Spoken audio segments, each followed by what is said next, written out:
is a 758788. Oh, I was more just kind of meaning, in general, what kind of traveler it is. You don't have to give me all its stats or anything. It's a human. All right. He likes guns. Guns are fun. I went to school and had to go to the Navy. Oh, right. Traveler Creation is pretty fun. That was a fun session for us. Yeah, and actually, well, the thing that I like about Traveler is that they make the character creations almost a mini game in and of itself. Yeah. It's fun to watch with all of these, especially if you do it the original way, like we did. Yeah. You get to watch the character and his background just kind of grow, right before your eyes, and when you're done, then you have a playable character. Traveler is weird in that it's the only game I've ever played that your characters, you're starting out your adventuring career essentially retiring from everything else. Yeah, that is weird. I mean, I wouldn't have minded retiring at 38, but whatever. Oh, yeah, no doubt. Oh, I didn't mind retiring at 62.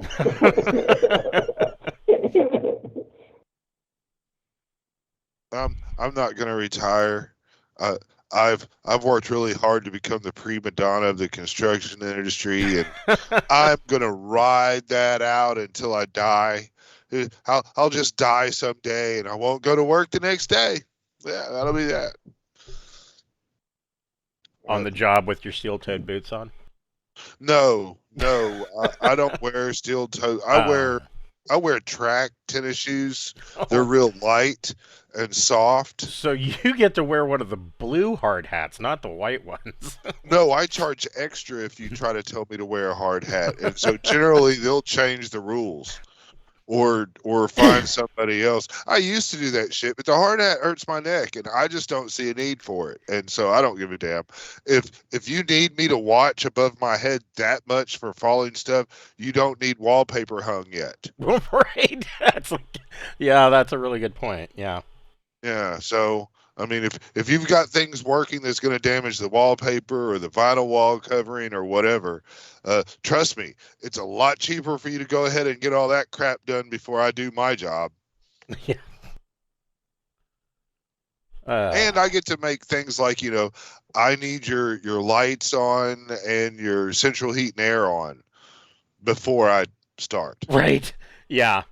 Well, yeah, especially, this time of year. I mean, if you're hanging wallpaper, how is that glue supposed to dry without central heat? It's not even that. It's if you don't keep your home at a steady temperature or do real slow progressions in temperature changes, your caulk is going to bust out.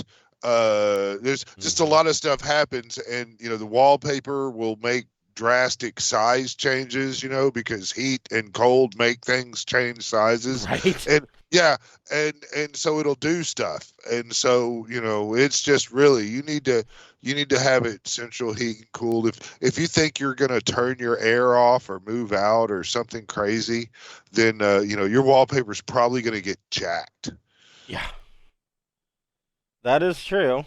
And then, of course, the first phone call they're going to make is to you. Why is my wallpaper so effed up? Glenn, you'll type /R space 2d6 and then your modifier. Now I see it. I was just trying to figure out how to do it. That was something that I forgot to tell Glenn. And I think actually, I don't know why, but I keep forgetting this all the time. Probably because we don't use them very often, but... Oh, that's what I forgot to do. I forgot to open my book. Oh, yeah. I need to open my book, too, because I reference the psionic crap all the time. So I was going to tell you, Glenn, and let me pull up a character sheet here so I can see what I'm looking at. We do occasionally make use of the the optional characteristics. There on the left-hand side, there's morale, luck, sanity, charm, and psionic doesn't apply. I think we have all the psionic characters that we're going to have for now. But morale, luck, sanity, and charm, for those, just roll 2d6, and you can place your numbers wherever you want them. And I find that because in Traveler, the social characteristic is very nebulous, and it can change depending on where you're at, or be completely inconsequential depending on where you're at. And in a lot of cases, like persuasion, I would use the charm in place of that. But morale is actually one we're going to be using quite a bit here, and sanity. And nobody in either of these games, in either of my Traveler games, nobody has used the luck stat yet. So I mean, luck, you can spend luck to basically pull your bacon out of the fire kind of situation. Honestly, the biggest thing that I was reading that is a good use for luck is if you need your character, if you need somebody to have something random happen to them, have everybody make a luck check, and the one who gets the lowest roll, that's who it happens to, because he's got the worst luck. So, but like if let's say that you are going to die or something like that, and you know that this is going to be it, you can permanently burn 1 point or 1 or 2 points of your luck. It's listed in the Traveler Companion, and that will kind of save you. I mean, you might lose an arm or something, but you'll live. So yeah, those optional characteristics come in quite handy. Okay, I just rolled my optionals. Morale is 7. Luck is 10. Nice. Sanity is 8, and charm is 7. So what's the dice modifier for a 10? +2? I think hold on, let me tell you. I think that is the break for +2. Nope, it's +1. 9 to 11 is +1. 12's Okay. the 12. Yeah, 12's the break. That's still pretty good. Oh, there's like a pause in the talking. I just want to say hi to the people that joined. Yes, hello guys. Yeah. Hey guys. You're certainly doing far better than I am. I think I've got like a morale of 5. You asked Sarta to do something. He's like, well, I could, but yeah. What's the point? I have a luck of 3 and a morale of 6. There you go. Let's see, it's time to open the books.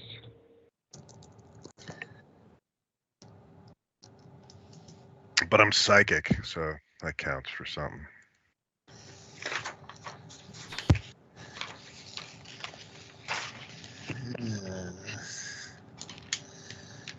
So I've been last couple of days weaving in and out and trying to see into the future of how my current writing projects are going to be affected by the Wizards of the Coast new OGL that they're coming out with. And I think if you've got anything that is ready to put out, I would put it out. Well, yeah, I mean, because I don't yeah. think they're going to be able to roll up the carpet behind themselves. Well, but it could cause problems for future. I mean, they can say whatever it is that they want, and ultimately, it doesn't matter if what they're saying is legal or not. All they have to do is say it, and then it's up to you to fight them in court, and that's never going to happen. Nobody is going to be able to fight Hasbro in court. Hasbro had a profit of $2.6 billion with a B dollars last year, so they can tie you up in courts with lawyers for the next 10 to 15 years. I mean, there is an entire group of gamer attorneys that as a network that has in the past banded together to provide legal support for others, and True. It's something that I could honestly see a lot of the big companies going, all right, you want to take this to court? We're going to get together as a group. Well, there are 2 companies that have already done that, and their lawyer has already fired their opening shots. But I don't see it being an issue for anything that's already been published. So like Paizo, for example, they've moved on to Pathfinder 2. Well, they're different. So Paizo and some of the other companies have separate individual contracts, and they're publishing under the OGL. Yes and no. They have to include the OGL in their printings, but they have a separate, completely side contract already. So some of those companies are going to be okay, but even they're going to be affected, and they're going to have to renegotiate the terms of their current contract under this new system. So, like I said, I've been going through kind of bulletproofing. Like I've got a new line of books, the Braunhaven campaign setting, which is for old school essentials, which they're under OGL 1.0A. And so a lot of what I'm doing is, I'm going through and removing specifics. So like you can have dark elves because dark elves are generic. If you have drow are specific to D&D, so just don't call them drow. You can say they're dark elves, you can say they're something else, but don't call them drow. That kind of situation. And kind of bulletproofing it, because if this goes away, then I'm just going to continue to publish without the OGL. And WotC can... Actually, you should be fine with... Drow's an ancient Scottish word. It referred to evil sprites. Evil sprites, yep. So you should be fine using drow. So like I said, and Drider is another one. Drider may be problematic. Yeah, so I renamed them. You'll notice Paizo did not include Drider in any of their products. Right, yeah, I renamed them. And I haven't gotten into too much to the specifics about them either, so I'm okay at this point. But yeah, it's just been, trying to they've been problematic in the fact that, okay, this is leaked, and then now what they're doing is not only are they not clarifying it, but they're shutting down all conversation of it. So, well, I mean, it's not surprising if you recall what happened with 4th edition. This is exactly the same thing. Yeah, they just simply haven't learned. But yeah, but with 4th edition, they didn't let their licensees know what was going to happen with the license under 4th edition. It's why Paizo ended up going forward with Pathfinder. Right, is that they were trying to write the next adventure path, and they kept talking to Wizards, going, "All right, when are we going to get the new license for 4th edition? When are we going to get the rule set so that we can build this next adventure path for you?" And they just kept dragging their feet. And Paizo said that there's something funky going on. Let's not do that. And Jason Pullman went, well, I've got my elaborate house rules. Why don't we move forward with the house rules under the OGL for 3.5? And that's where Pathfinder came about. Right. And it was just because they were waiting for a license so that they could publish the next adventure path. And they weren't hearing anything, and it made them very suspicious. Yeah. Well, I mean, this is even more ominous because their NDA for it ended on the 4th, and it was supposed to be out on the 4th, and it's not. And they've said nothing, and in the interim, they've shut down all conversation on all official forums, in some unofficial forums. Well, it's because they've got people absolutely panicking. I mean, there's been some crazy videos on YouTube where they're screaming that everything's going to become illegal. And well, not only that, but one of the big names that shut down conversation was Critical Role. Which tells me that Critical Role is already negotiating behind the scenes, and they don't want to talk about it. And the problem that I have with that is that they are, of course, I mean, if you listen to most people, they're going to tell you that Matt Mercer is the second coming of Jesus Christ.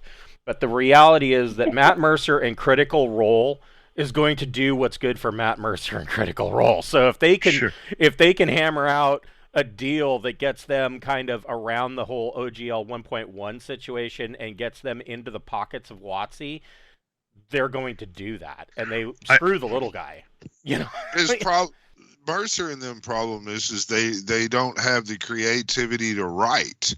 I mean, everything they do is cliche. It is very cliche. Yeah. Nothing they do is But the actually problem is original or creative. But you're forgetting that their target market doesn't realize it's cliche because the target market is not familiar with these tropes. Right. So it doesn't matter. I mean, their target market is not you. Right. Their target market's only been playing for 3 years. Or not at all. Or not at all, right? Yeah. There's a lot of people that don't play D&D. They just watch actual play. Right. And so that's the thing that people need to realize is that we've been gaming for years. We're not the target market. Right. Yeah, the tourists are the target market. And I think that's why I like the other. There was the group that started with college humor, and then created their own network. And I think that I find them far more enjoyable, and they aren't following a lot of the same tropes and stuff like that. I can't remember that guy's name. Well, that's my rant about what I've been dealing with. I've seen a lot of Chicken Little on Facebook and YouTube with and I don't see them rolling up the carpet behind them. I think that it may cause problems for future publications, after they make the change. But I think anything that's already in print is probably going to be fine. That's the general legal consensus. But again, every single lawyer that I've talked to and listened to has all said the same thing. That's their consensus. But the real test of this will be when it finally gets to the courts. Yeah, well, I mean, it's certainly true that some of the bigger third-party companies have moved away from being dependent on the OGL. Green Ronin and a few of those others started creating their own systems. Troll Lord games with Castles and Crusades. They've got their own system. Because I think they got burned. They got burned with D20 when Fourth Edition came out. That they even though they had published a lot of stuff and it still was viable under the old contract, the audience had moved on to a new system and they were stuck with all this product that they'd published. And so, I think they want to control their own, not be dependent on another company's OGL. Right. OGL stuff, I don't even really worry about it. I look at companies like Modiphius, Mongoose, Casium, the Cypher system, Monty Cook Games. Man, those guys would love to have people start pumping out content for those games. Right. I worry about it because it's part of my livelihood. So, and you know what? And when I look at those systems, and I've played all of those systems, from everything that Chaosium has to offer, from Ruin Quest to Call of Cthulhu to all that stuff, and Modiphius. I have like a ton of Modiphius stuff, from their Acton Cthulhu to their Star Trek to their Conan, and even Mongoose with Paranoia and Traveler's huge for me. I'm a huge Traveler fan. I don't think I could get enough Traveler in my life ever. Right. I played Numenera as well too, as kind of like that one little system too. I don't think Catalyst Games anything who does Shadowrun. Big Shadowrun fan here too. But you know what? I've started to gear writing and things like that towards those folks. Right. And Fate Core is, real simple, and it's really just a system to design your universes around. Yeah. That Savage World, Savage Lands. Exactly. I was going to say Savage Worlds. I know people that are using Savage Worlds to run Traveler. Yep. Yeah. And at the same time, I know people using Hero System to run Traveler. So right. There's a lot of, which is different. Everybody loves Traveler, but everybody has a system they're attached to. I prefer the simplicity of the original system. That's what attracts me to it. And a lot of people use GURPS too. I know it's another real popular. Yeah. GURPS. Like my big Traveler project right now is I'm writing actually a solo adventure for a Traveler. Oh, nice. Yeah. But it's also true that if you're writing just story and framework, you can keep it system agnostic even. Exactly. That's true. Well, welcome to that's our OGL rant, and I'm going to say screw WotC and they can burn in hell. But I would say screw Hasbro is what I would. Oh yeah, them too. Because I guarantee you, it's not WotC that's driving this. It's Hasbro that's driving this. Oh, definitely. So, anyways, welcome to Traveler Deepnight Revelation. We'll be picking up where we left off last week, and we will be adding a new player, Mr. Glenn here. And, welcome, Glenn. And we'll have him introduce his character I know he was asking a little bit about the islands cluster, and he looked up some information. So I'm assuming, I don't know this for sure, but I'm assuming that Glenn's character is from the islands, or he ended up in the islands. But we'll get to that in just a moment before we get started. He could be one of the missing crew members, right? Because we know there's several crew members. No. Okay. He couldn't be. Okay, no problem. But before we get started, I'd like to thank one of the friends of the Greenwater Guildhall. These aren't sponsorships or partnerships of any kind. They're just products that we really like. Tonight, we would like to thank Dogmight Games. They make beautiful wood accessories for your tabletop role-playing games, such as wooden DM screens, dice vaults, dice trays. They have this really cool thing called the Player Vault. They have dice towers, and all of it can be customized. If you order something that's customized, that order will usually ship in about 6 to 8 weeks, but they have stuff that's in stock right now, and if you order one of those items, that will ship in 1 to 2 business days. So, head over to dogmightgames.com and check them out. We do have a code. It's good for 10% off, and anything on their site, and put it into your cart and use code FRIEND in all capital letters, and that should net you 10% off your purchase. If you're a fan of our Traveler game, we do have a website via Obsidian Portal. It is down below in the description. The adventure log is written in the manner of news service articles, and as the Travelers are going to be gaining more and more notoriety, and as they get further and further out, they will be taking more of a a front page view. So where we left off last week, these guys have been hired by Imperial Intelligence to... You're offline too, Chris. Sorry to interrupt, but you usually stream this on Twitch? Yes. Am I offline?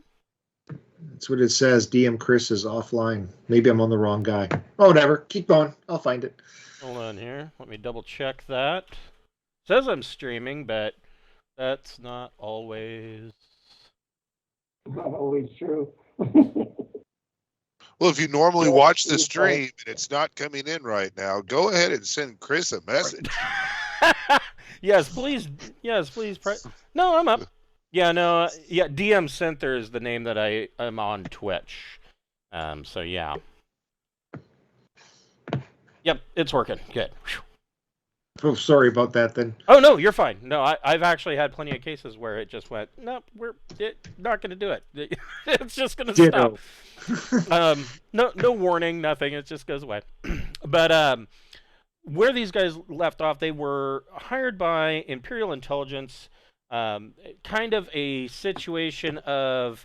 it was a mix of a situation of getting them to a place away from news reporters, because they were part of the whole Deepnight Endeavor investigation, and as the news sources have stated, and probably not gotten out all the way to the islands, by the way, but Deepnight Endeavor ended up being lost with all hands aboard, claiming that it was an accident. And these guys know the truth, and that is not what happened at all.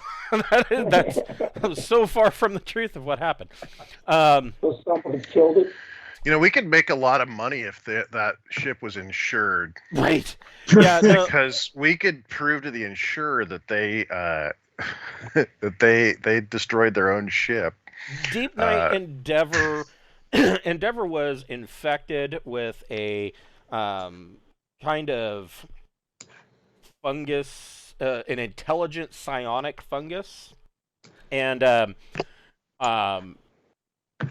they realized that, and really the crew of much of the crew of Endeavor realized that if this ever got to a civilized world, is that it would just kind of take over that entire planet, and it would move from that planet to the next planet to the next.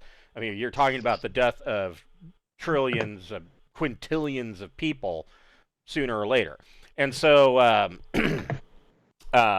these guys got away, and despite some of the crew's best efforts, these guys got away and got back to Chandler Station, and the Imperial Navy said, "Don't worry, we'll take care of it, and we'll go out and rescue these people." And by rescue, we mean we'll hit Endeavor with like 4 or 5 nukes just to be sure, and then we'll call it good. And so make these guys not talk. They were sent on an intelligence mission. Seems that Imperial Intelligence had a intelligence asset of a subsidized merchant that they had heavily modified and sent to the island subsector, because the island subsectors are kind of the Imperial Navy's black mark. They kind of screwed the pooch on that one. Not once, but twice. And the first time they sent in a ship, or they didn't send in a ship, one of the naval ships actually misjumped and ended up in the island subsector, heavily damaged. And they were, I don't want to say captured, but they were discovered. And their ship was backward engineered, and so they ended up getting, some jump technology, but they couldn't really make it work as well as it should. Well, then later, another Imperial ship jumps in and says, or they misjumped, and this time they said, "Oh, well, hey, if you'll help us, we'll go ahead and share our technology with you."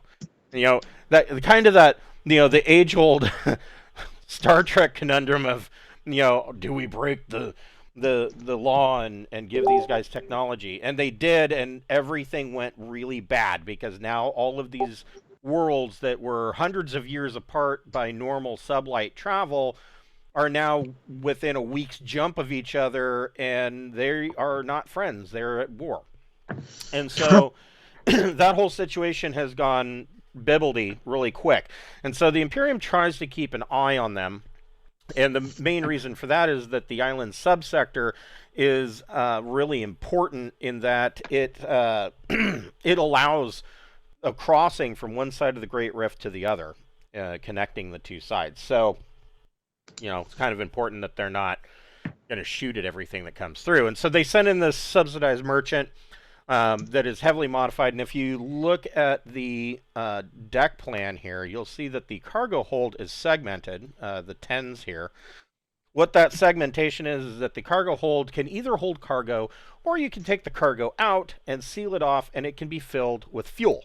And so this particular subsidized merchant, called the Perfect Stranger, is capable of 5 jump 1s.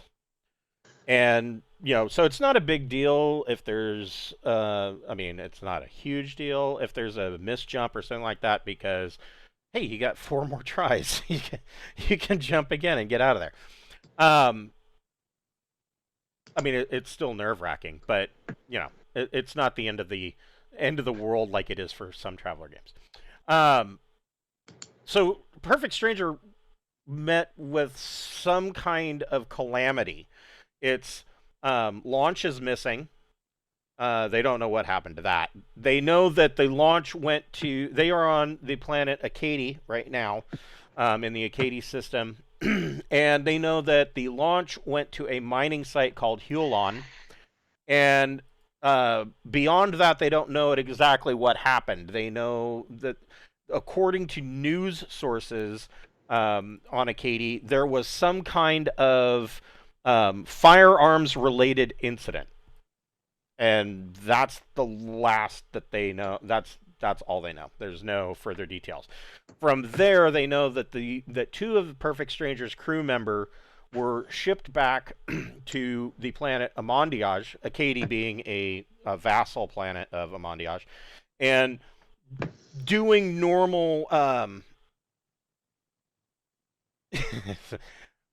doing the normal naval proper procedure. They bagged them and tagged them and stuck them in cold storage and shipped them back to the Imperium and said, "Here's your bodies." Except that they didn't have any equipment.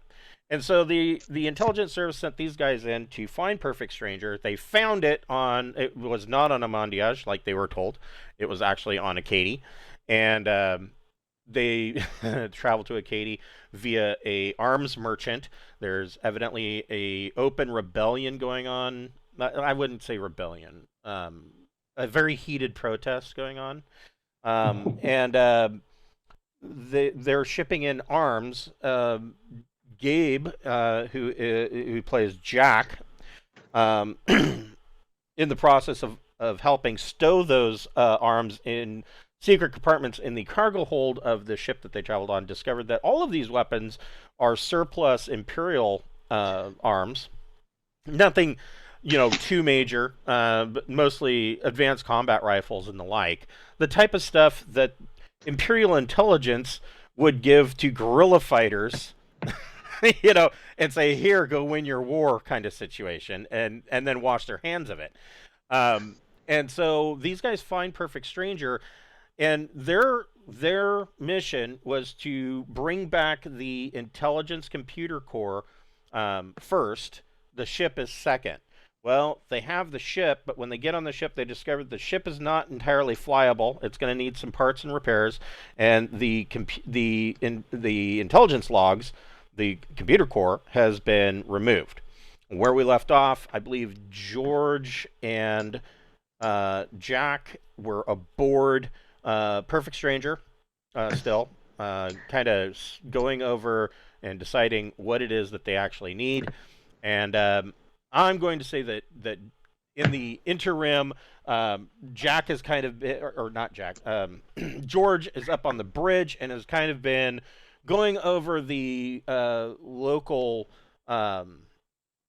the local Angie's list of Acadie, looking, because none of these guys have any engineering or mechanics expertise.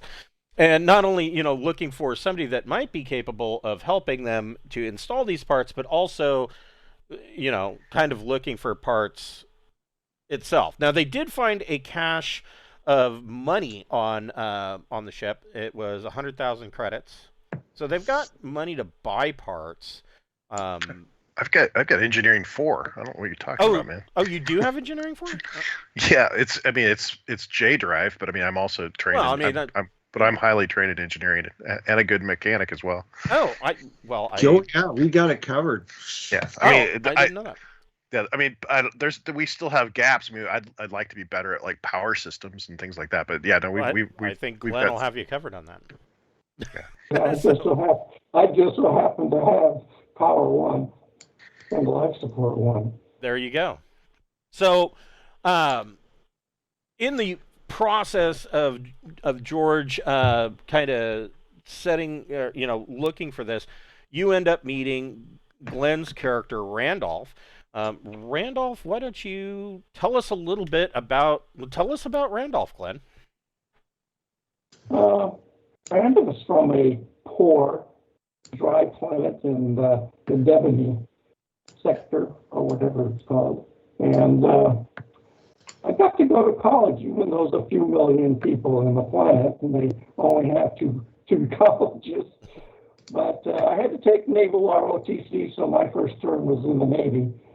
I got to be a line officer, but we didn't do anything. Just went around and patrolled things, and that's all there was. So I got kind of bored and tried to get into the Scouts, and I failed. So I spent some time as a belter. Okay. Then I tried to get back in the Scouts, and I failed. So I did a draft, and they put me in the Scouts. So since I was just a draftee, they put me on courier duty, and I flew a S-type around for delivering things for the government, the mail, and whatever the Duke and the Bear wanted to tell everybody else. Excellent. And after that, I decided I didn't want to be a courier anymore, so I left. And all right. Somewhere along the way, they gave me a gecko. Oh. So okay. I have a vehicle. Nice. So a gecko's a great little Jeep. Yeah, they come unarmed, of course. So if we want to use it besides a Jeep, we're going to have to do something about that. No, that's actually that's pretty handy. I like that idea. And actually, Gecko's like, it's funny that you got that because that's like I would have to say that that's my favorite ground vehicle, is the Gecko. Yeah, they said when I rolled, it said you can have any vehicle under $300,000, but it's got to be T10 or less. And the only one I could find was a Gecko. Yeah. All right. And lo and behold, they gave me a Gauss rifle too. So. Well, hey, all right. So, okay. I'm looking for work. I'm getting tired of not doing anything and just being drifters and draftees. So George, you meet up with Glenn. Glenn is currently sitting in the Acadie Starport lounge. I don't know.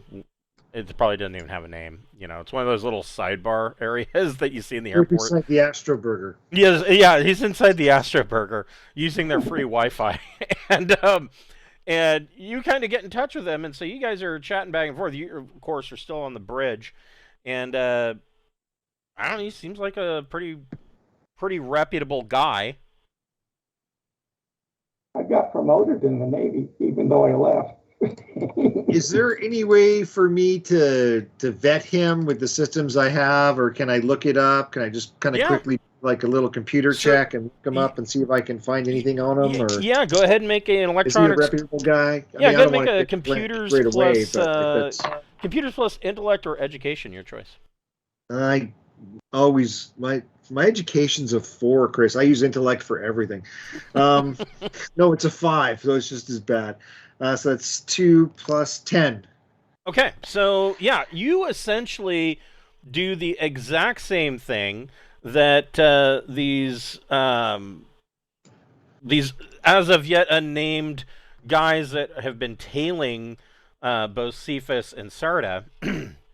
You do the same thing that they did. You just kind of look up official sources, and Glenn comes back with a pretty good resume. I mean, and nothing really stands out. Like unlike Jack, he hasn't been, reprimanded or dishonored in any way. He got a couple of bad things. I'm just like he described. He seems trustworthy. Well, Jack's a pretty sketchy kind of guy. So that's why you keep him around, though. I have my third eye on Jack, and I just keep him around because he is that sketchy guy. So, I'll kind of get back on the comm, I guess, with Glenn, and I'll say, well, Glenn, we're always looking for some good people. I'll explain kind of what we're doing, but I won't give all the details, that we're actually spies for the Imperium trying to steal the ship back. I just say, look, we just got our ship out of Hawk, and it looks like, some customs have some of our parts. So we have a couple of our crew, heading in there. Is that your character name, Glenn, or what's your character name? Randolph. Randolph? Okay. So I'm supposed to say, well, Randolph, are you interested in kind of like coming on board? The pay's pretty good. The food's half decent. It's better than shuttling around prisoners like I did for my entire life. But I don't know. Does that sound interesting to you? We have a captain. You could probably, I'll vouch for you. Well, good. I think that works. Get my parents off my back. They keep wanting to single out. They're not too happy that I left the Navy, and Dad's in the city council back in Breslin, and so he wants to see me doing something. Okay. And I like the idea of having something to do that might be interesting, because you're repairing a ship that somehow is not all entirely there. Well, why don't you? I'll give him the docking bay that the ship is at, and since we have access to it, and I'll invite him to come on board, and we'll wait for the captain, and we'll wait for Sarta and Bocephus to see if they can actually get our stuff back, because I'd really like to get our stuff back. The other thing in the process of all this, a courier from the storage lockers at the starport arrives, and they deliver all of your stuff that you had in storage. So Bocephus was successful in that. If you remember, all of your guns and stuff were in storage because the usual low law level of like 3 on this planet is currently at like 9 or 6. Anyways, it's bad enough that the local law enforcement on Acadie has kind of clamped down. I look at this and the first words that jump to mind is martial law, but it's not quite that bad yet. But it's leaning in that direction. So Sarta and Bocephus, when we left you guys, you had asked to talk to the chief customs chief, and you saw that the secretary did her little tippy tappy on her keyboard, and across the screen, when the ship registry for Perfect Stranger came up, a big red stripe across stream flashed for a second that said classified, and then it went away. It was like that, just, and it was gone. But you guys both noticed it. And she tells you, I don't even remember if I gave this guy a name, but she says, the chief will see you now. And she says, you can just go ahead and go right on in. And thank you. You open up the door, and this is not a really fancy customs office, and most customs offices are not. If you look at most of them, I mean, it's like that step above the mobile trailer out on the empty construction lot kind of office. It's got wood paneling that somebody glued to the walls. And so you open up the door and you step in, and there's this older gentleman wearing a fairly nice unwrinkled suit, and he says, "Oh, yes, come in. I hear that I understand you took possession of Perfect Stranger. Thank you for taking care of that and getting it out of working towards getting it out of our holding spot. It's been sitting here for quite some time. What can I do for you?" Out of character, what is the name of the cover company that we're working for? I know that there is the company that owns the Perfect Stranger. There is a cover company.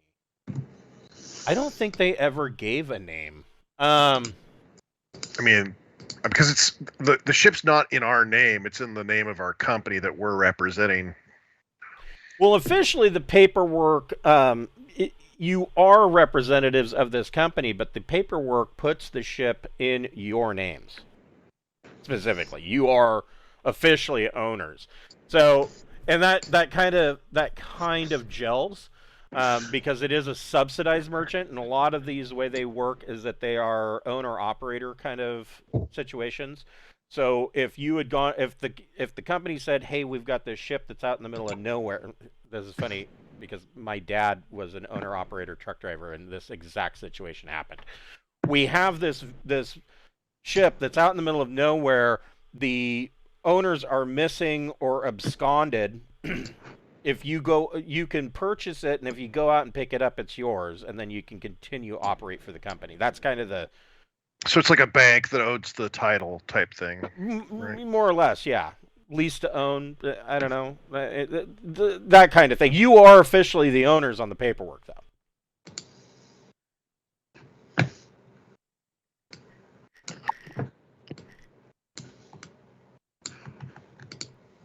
So yeah, he wants to know. He says, yeah. So we understand that several weeks ago, customs agents entered the ship to inspect it. We know the date that happened. We can provide that. Yeah, and we have video evidence. We have video evidence of them entering. It looks as if they used a cutting torch to enter a safe and remove the contents of that safe. We have video evidence of that, and yet it appears that there is nothing logged as being removed from the ship. So he, as you're saying this, the look on his face is he is aghast that this has happened. We also have DNA and other evidence, so we can identify these creatures. He asked if you can bring up that video log. He'd like to see it himself. Sure. I can't believe that custom agents under my command would do something like that. I'll provide a copy to him. So he kind of watches it and he goes, "This is preposterous." He says, Are those your employees or are they imposters? He says, I'm going to be honest with you. I don't know all of my employees. I assume that the managers that work under me are doing their job and vetting people, but he goes, I'm kind of at the top. I don't know. Sure. He says, I know that sounds bad, but it's the truth. Well, no. I didn't. It seemed as though this was a smaller customs agency, and so I wasn't sure that there would be that many employees. He says, not to belittle your organization at all. I just am surprised at how vast it is. He says, yeah. He says, unbelievably, you get 50 or more employees, and suddenly the bureaucracy starts to take on a life of its own. But working for an imperial corporation, I'm sure that you understand how that works. But he says, oh yes, they're gonna. When we file our report with the Imperium and we do say that, your custom agents basically stole from us and then wait. You don't need to make a report to the Imperial. What can we do? What can I do to help make this right for you? Well, you must have a log that indicates which customs agents inspected our ship on that date. Certainly you could pull it up and we could question those people. I mean, we honestly don't know what was in that safe. So he says, okay, and he reaches over and he presses a button and he says, Doris, I need you to get me the employee records and logs for such and such a date and this timestamp, and I need those transferred to my computer as soon as you get them. We also need the hard drives returned. Look, we understand that you guys... He says, wait a minute, hard drives? What hard drives? Yes, there were some hard drives removed from our no. You must have misunderstood. It was a safe that was broken into, and no, they took computer equipment too and hard drives. The computer equipment that we're not supposed to mention whatsoever because it's top secret. Is that what you're talking about? That computer equipment? I'm not there. I just have my I just want out of character. I want to make sure you're. Are you talking about the top secret whole point of our entire mission? We're not. That's completely secretive. Yeah, no, I wasn't going to mention that at all. I was only going to mention the safe that is not top secret and is not our mission. Yeah. I don't understand why how are we supposed to locate or get this if we never mention it? I mean, the people that took it broke into the safe. One piece of background information. And they did it for a reason. One piece of background information that you're missing, and because I failed to remind you, is that one of the last things that George did on the bridge is he did get in using his access codes, because you guys have access codes to everything on the ship because you are legitimate owners. He went into the astrogational logs and found that the ship, one of the locations the ship had traveled to was the planet Herzenslust, and there is a coordinates for some place called Drop Point Hotel.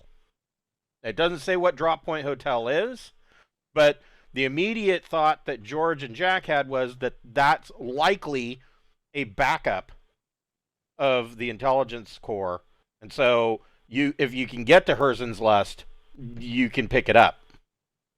Okay. Yeah, well, but we understand that you might be trying to acquire technologies that you might not have had before, and you're wanting the Imperium to come and invest in here.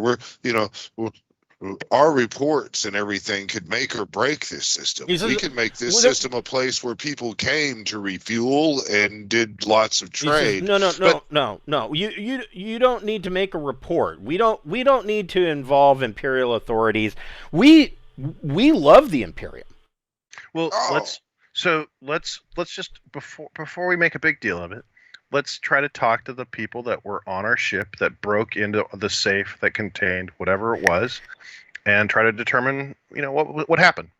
So, he says, okay, and his screen comes up, and he says, okay, here's the logs, and he looks at the logs, and he says, well, that's very peculiar, and he turns his screen and shows you, and the logs show that nobody was on shift that day, and that nobody went. No, your ship wasn't even scheduled for a customs inspection. Okay. He says that. See, that's. He says, but that does. He goes, I saw the video. I'm. Those guys were in Acadie customs uniforms. I cannot deny that. And he says, so how can we at Acadie make this right? Well, I mean, we could just leave the Imperium out of this. Then it's really simple. This is merely a criminal act. This is merely a crime that's occurred. Someone has clearly impersonated customs agents, which has got to be a high crime on your planet, and they used those uniforms and that impersonation to break into our ship and steal valuables. And so, it's impersonating an officer and probably grand theft. I mean, I'd imagine. And so let's maybe see if we can't file a police report. He says definitely. In fact, not just a police report. We'll pull in military police, and you can contact them now and apprehend the 2 people that have been spying on us outside, because they match the descriptions of the people that we saw on the videotapes. He says, "Wait, what? There are people spying on you?" Well, yes, they were following us outside. They've been following and watching us for a while. I wouldn't have mentioned that. I would have waited to catch them personally, but yeah. Okay. He says, all right, so he no man. he hits the button. He says, Doris, next thing I need you to do is I need you to get military intelligence, or excuse me, military. He didn't say intelligence. He says military police. I need you to get their sergeant up here right now so that we can fill out a police report, and we've got a copy of video evidence that we can provide him, and we've got a serious crime that's been committed here. Somebody's impersonating customs agents, and I want to get to the bottom of this.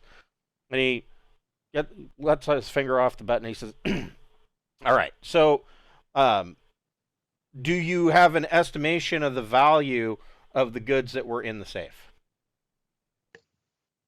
We have absolutely no idea what was in the safe. He says, That's why we were hoping that, since it was reported that customs took stuff from that was why we were trying to determine. Right. Well, if it was in the safe, it must have been valuable. One would think. Considering that it's a merchant ship, I can only imagine that was probably the bulk of their money for purchasing goods to trade back and forth between worlds. So I mean, we could be talking about quite the large sum of money. It says. And we noticed the cargo hold was empty. I don't know. Was there goods that were removed, or? As far as I'm aware, the cargo hold was empty when they landed. Sure. But he says he kind of grabs a I was gonna call it a space post-it note. He grabs a post-it note and he scribbles something down, and he says and he pulls the post-it note off and he folds it and he just slides it across the table. How's this for a number? All right. What kind of number are we looking at here? It is 200,000 credits. What? Not there. I think that seems reasonable. But obviously we would want to continue pursuing the criminal. Oh, of course. As do I. I mean, we can't have ne'er-do-wells putting on customs uniforms and just walking willy-nilly into people's ships under an air of authority. That's a complete abuse of power. In light of this, I'd like to point out that we might be targeted in some kind of way, and I would like to procure proper documentation so that way me and my fellow crew members could be armed in case things escalate. We would really like to be able to defend ourselves. Not heavy weaponry. Maybe just some sidearm pistols would be wonderful. I'm sure that when the sergeant gets here, we can discuss that with him. I just hold up my stunner and I'm like, they let me bring this in. I mean, it's been, I don't know. It seems like a pretty effective weapon to me. If I don't know. Right. Well, it killed some mutant fungus. Oh wait, we're not supposed to talk about that. I have slug combat skill, and that's it. And the stunner I can't use effectively. But if I can get my gauze pistol, I mean, you're at rank 0 with it. It's right. It's still gun combat. It's still gun combat 0. But I mean, I can't. I mean, how good are you at slug? I mean, it can't be higher than 1, right? I mean, you're a psionicist. I mean, do you have multiple ranks in slug? I have slug 1. Yeah, so I mean, this is slug 0, so it's you're 1 better. I mean, it's that's the way I look at it. It's not that big a deal. You're not facing a -3 penalty. Okay, well, let's put it this way: I have a gauze pistol. I do not have a stunner, and I'd like to arm myself. So I'm going to try to get a thing so I can arm myself. This kind of brings into glaring a glaring light one of the little side things. So like I always in all of my sci-fi games, for like. Gauss's slug stunners, right? And one of the things is like, oh well, we're wearing dress uniforms. Okay, well then you can have a sidearm and you can have an officer's sword, and it's like this really brings into brilliant contrast. There are some vast differences in sidearms because you pull out that Gauss pistol. Now it's not just a Gauss pistol; it's like a pocket Uzi because it's got auto 3. It's not just a sidearm; it's a Beretta 9.3R. Well, it's nice. I mean, So, my character comment: I'd like to be able to use my auto pistol. That's true. So you guys are waiting for the sergeant to arrive, and so Randolph makes it over to the Perfect Stranger, and. From the outside, Perfect Stranger, well, I wouldn't say it looks like a nice ship because it's a subsidized merchant. It looks like a banged up, beat up potato that is sitting on the tarmac. And immediately, Randolph, you notice, I mean, ships pretty well, having been in the Navy. You immediately notice that the launch is missing from the back of Perfect Stranger, which is a little odd. But... aside from that, from the outside, she looks perfectly serviceable. However, that's not really what George was describing to you. And I would assume too that Randolph has probably spent a little bit more time on Acadie. Probably doing a couple of odds and ends here and there, making a buck here and a buck there. I would imagine that Randolph might actually know a little bit more about where you would go to purchase said parts. And so you go ahead and you board Perfect Stranger. And I have one question, Chris. Yeah. Sorry to interrupt. No. Herzen's Lust. That's where the Drop Point Hotel is, correct? Correct. And I think. Got it. It's okay. I know where it is. Okay. Sorry. In the islands, right? It is in the islands, and I thought I had a map of that, but maybe I don't. Oh, yes, I do. I can show you.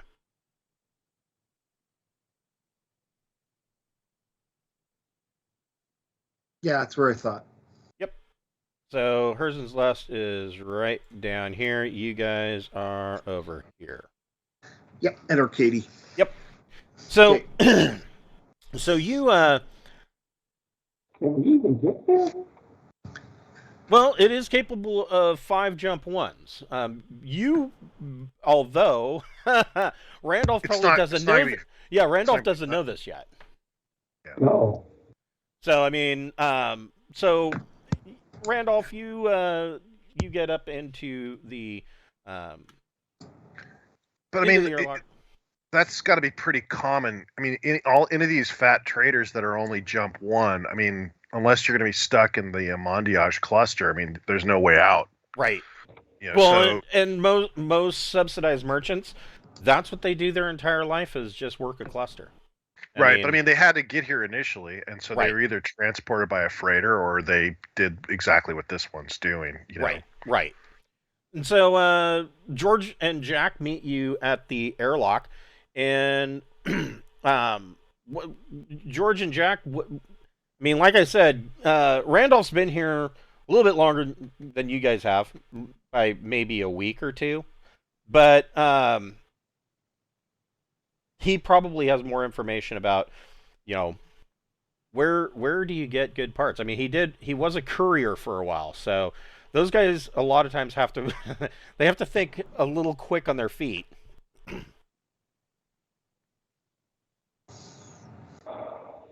So basically what Jack discovered is that there are control pathways between the bridge and control surfaces and items of Perfect Stranger that are missing completely and need to be replaced. With Sarta off doing what they're doing, you could have Jack could point this out. Glenn could make a engineering check and essentially give you a rough estimate cost of what it would cost to repair Perfect Stranger. Is where I'm going with, if that's what you want to do. I don't know how much George and Jack want to How bring much him it in. was revealed to me.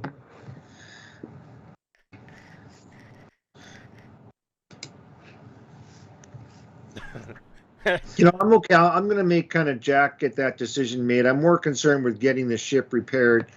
I want to find out, I'm not, as far as the value of the safe, it might not have been a monetary value. It might have been information, which is worth more than anything that could have been in the safe. My main concern is getting our stuff back, repairing the ship. I'm not really a good negotiator. Well, the reality is we know that we probably need to leave. We can try to capture the two people following us and interrogate them. However, tipping off the authorities that they're following us may have blown the opportunity. We just kind of wandered in here. It's not like we discussed a plan to have an intentional goal on what we were trying to accomplish. We did. No, we specifically did. We said when we return to the ship, we can talk to the rest of the group and we can discuss a way to ambush them. Since they are following us, it means we can lead them into an ambush. And so we had talked about returning to the ship and talking to the group about the fact that they had classified crap on our ship come up. I mean, these guys following us are part of the government, probably, or they're all in. Right. If they are part of the government, alerting the police that we're being followed by them means that they'll disappear and we'll have new people following us, or they'll find some other way to track us. And so my whole thing was not to mention it, not to alert the authorities about the fact that we're being followed, try to jump them and interrogate them. And basically, the faster we can get off this planet, the better, now that we know that there's this drop point. But we would want to interrogate them before we leave. But the cash, having this extra cash will help us get off this planet faster, because it means maybe we can still grab these guys. I mean, they're going to have somebody follow us. Right. They may switch the people around, so we just have to be vigilant. Right. I'm going to shoot somebody by the end of tonight. It's going to be one.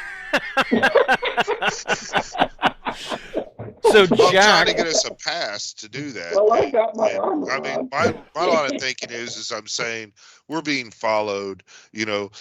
Our ship has been broken. But if we think it's the government that's just let me finish what I'm saying, please. And so I want to use that, the proof that we've been ripped off and now we're being followed, to get the right to arm ourselves as we go about. So when we go to the mining colony with the air raft and try to retrieve the launch and all that neat stuff, when people shoot at me, I'd like to be able to shoot back. Well, the thing is that if we believe it's the government that's following us, alerting the government that we're being tailed is the worst thing we could possibly do. I'm just letting you out my logic. I've already done said it. It's already in motion. Replaying it over and over again is not going to get us to a different thing. We can just adjust and move on and go, oops, I did something you didn't like. I apologize as a gentleman, but I've done it. Can't undo it. Sorry. So And let's move on. So Jack, knowing that Randolph is the new guy, how far are you wanting to take him into the ship and show him where parts are missing? Oh, I'll show him everywhere but that one operative area. Okay. Because there was one, like, right. Yeah, it's main wiring harness or whatever that's missing. That's my real problem. Right. Yeah, Jack is also not just the Marine who likes to shoot stuff. He's also the pilot. Yeah, who doesn't know shit about chips, so. Right. Yeah. All he does is move the stick Twice. around. He doesn't. Yeah. I show him all the broken switches and lights. Okay. Yeah. So, so Randolph, go ahead and make a engineering plus your choice, either intellect or education check. And I guess, you know what? I'm going to say that this is probably mostly related to engineering power, because the pieces that are missing are interrupting the flow of power to these control surfaces. So if you want to make an power check plus, or power plus intellect or education, then we can see about getting an estimate for repairs. Can you show me the power plant, please? I'm sorry, what was that? Can Jack or take me to go see the power plant? Yes. So yeah, Jack is showing you all the locations where he has found that parts are missing, and takes you back to engineering. And there's a separate. Is the power plant working according to specs, or is it in need repair? Power plant is working according to specs. And when you run the diagnostic on the power plant, it comes back 5 by 5. It's just that up on the bridge, controls aren't operating because there are interruptions between here and there. So I'm going to give an estimate of 2 days and about 20,000 credits, because we can't really tell how much of this cabling we need to replace until we actually go and do testing on them to see if they're working or not. And there may be some power couplers and other things that we need to replace that we can't tell without inspecting them. That's actually an excellent estimate. I'm going to have to spend some time crawling around underneath the maintenance corridors and tunnels to do the work. Okay. So there you have it. Approximately 20,000 credits, and then crossing your fingers that once all those parts are put in and connected, that you don't blow a main fuse or something like that. Yeah, or one of the panels where you connect them dies. Right. But everything said and done, I mean, Randolph sounds, like he's fairly confident. He knows what he's talking about. He's done this before. Probably not on a ship quite this size, but yeah. I know. Couriers are much smaller. Yeah, couriers are. Yeah. Couriers are a bathtub with an engine on it. Anything happens in mission, in flight, the pilot's going to take care of it. Right. So, back at the customs office, a military police sergeant comes in, and wait, where did Sarta? Oh, there he is. I was like, wait a minute, we're missing somebody. I'm here. Okay. Reconnected. Oh, you're reconnected. So Sarta and Bocephus, this sergeant comes in, and he looks over the video evidence, and he says, "Well, this is." He looks at the chief, the commission's chief, or the commission's. He looks at the chief, and he says, "Well, this is very serious. I mean, your logs don't show that there was anybody on duty that day." And he says, "No, we don't even have a record that the ship was inspected." He says, and the sergeant, "Well, what kind of office are you running here? How is it possible that you have employees that aren't really, clearly not really employees, or maybe they are really employees. That's even worse. How do you have these people that are just entering ships? I mean, I don't understand. You know, I mean, it will play in your favor that you actually brought this to our attention, but I got to tell you, Chief, it's not going to look good for you. No matter how this spins out, it's not going to look good for you. I would like to point out that generally the cover up is a lot worse than the actual deed, and they're not trying to really cover it up. He's been extremely helpful. He contacted you. We should not be so aggressive, in my humble opinion, on this. The sergeant says, "Well, that is very kind of you to say." He says, "So regarding your application for special dispensation for carrying sidearms," he says, "normally that would not be possible. However, you are from the Imperium, and it isn't your fault that we are currently seeing a large set of unrest. So I'm going to go ahead and sign off on that.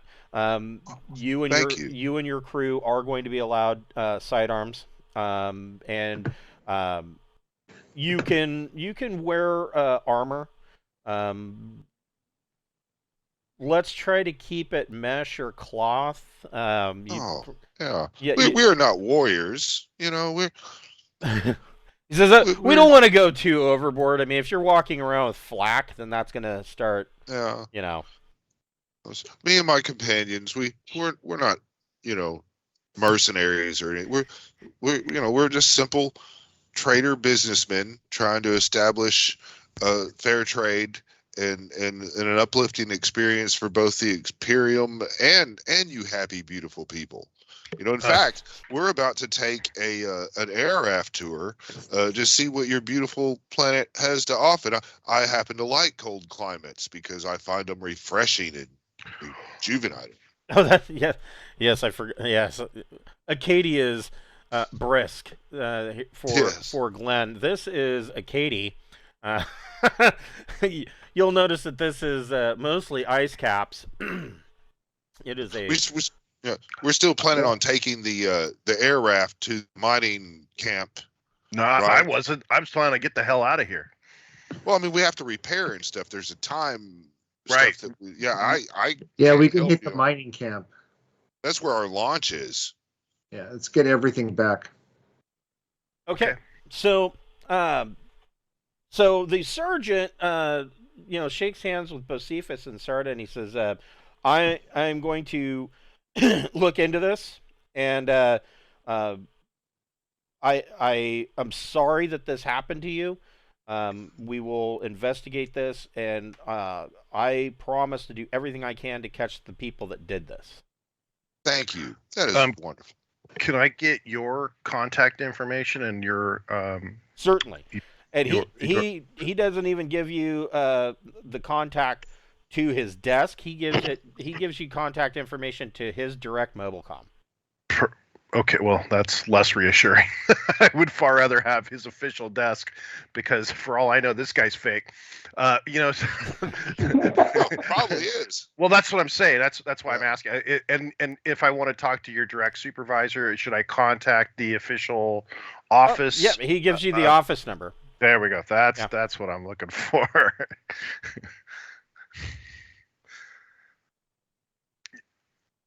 Yes, he's of the same mind as the chief in that. I mean, they would prefer to handle this internally on Acadie. We don't need to really make a report and bring this in to the attention of the Imperium. That can. We don't want to cause relations problems.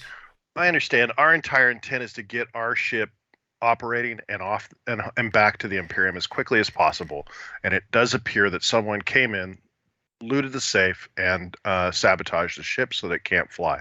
And so we're attempting to make it flyable, and we're hoping that you could help us track down the people that were responsible for this. I'm happy to hear they weren't official customs agents.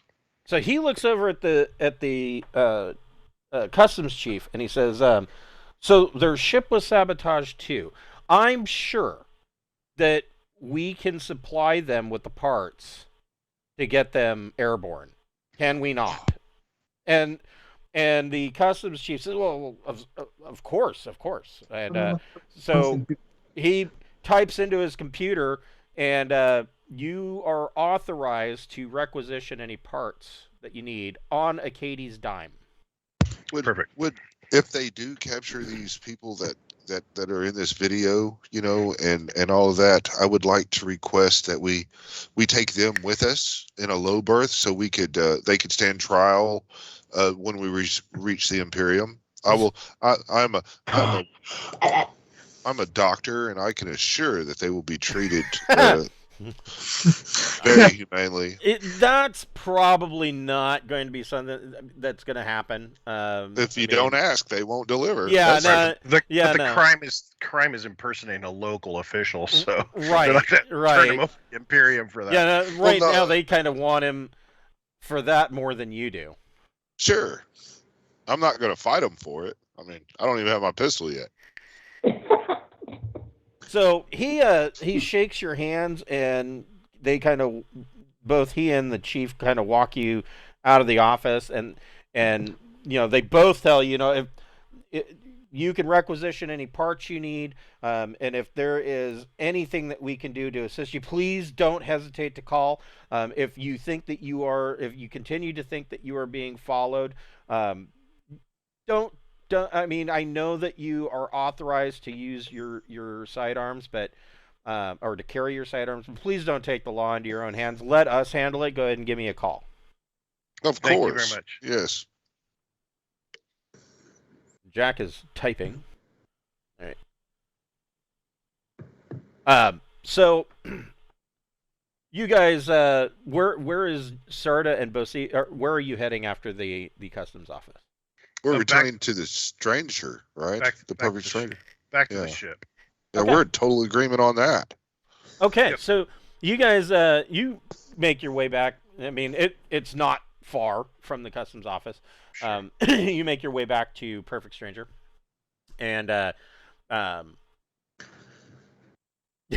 so when you guys get back to Perfect Stranger, not only is the air raft sitting there that you rented, but you see that there is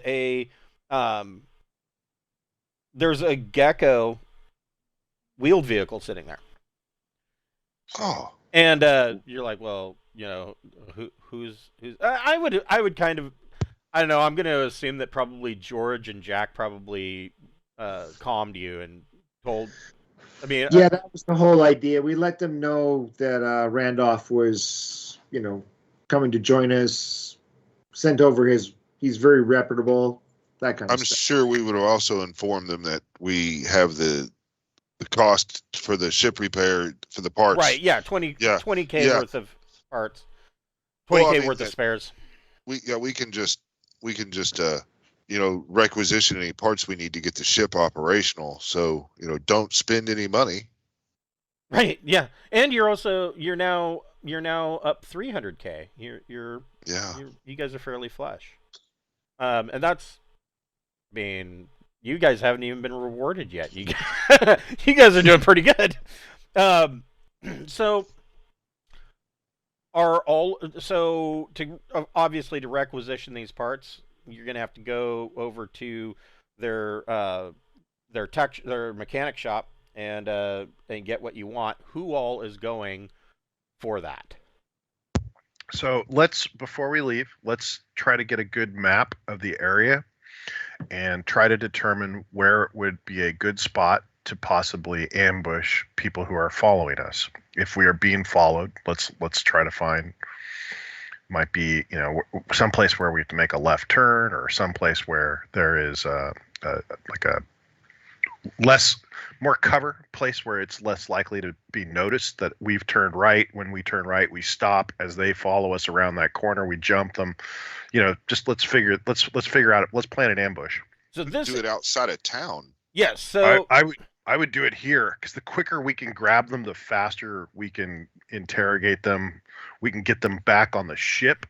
So, for example, we might want to bring a big box and be dragging a large box with us so that when we jump them, we shove them in the box and bring them back to the ship.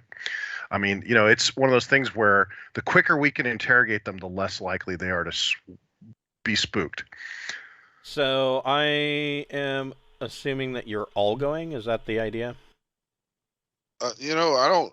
We've got now an air raft and a land vehicle. Sure. And and because this is a lower tech planet, I've got to think that they're probably more inclined to follow that land vehicle than the air raft. I was thinking do this on foot, walk around a corner because they were following us on foot. We were on foot, they were on foot. That's what I was thinking. Ambush them on foot, rather than try to ambush them in a car because that's a lot harder. So your your ship is off in this direction, and the parts, the mechanic shop is up here.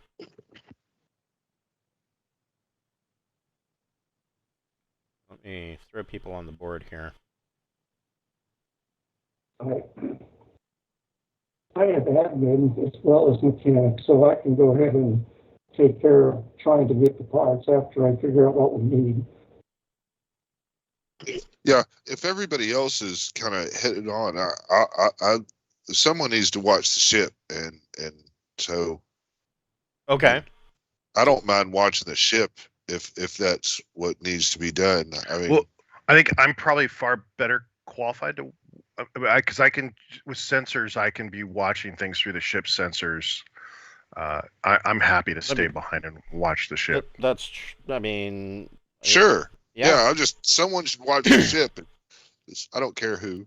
Okay, so Sarta will stay at the ship, but I'll go with them just for fire support now that we're allowed to kind of arm ourselves. So, but if you're going for parts, I mean, you're better off just radioing your list of this is what we need, and then let us know when to pick them up. Right, and I kind of assumed that that's kind of what was going on. That you guys are just moving over there to pick them up. So I'm going to put Sarta off the map here. But if we wanted to try to nab the people who are following us, the faster we work on that, the more likely we are to catch them. Yeah, I've got a pretty good recon skill. Like, I think I have recon 3 still, right? So if we're going to be looking for somebody, let's... Right, but I mean, the big thing is if you're being followed and you turn a corner, they're going to have to go around that corner themselves, and so that's usually your best way to catch somebody following you. True. I will go ahead and ready a couple of doses of sedatives from my med kit. Do we have any knockout juice left? I don't have. Well, I've got 2 doses, but see, then their memory's gone for a long time, and all of that. If just something that makes them sleep, and so we could wake them up, I think might be the knockout juice for special people. Special people.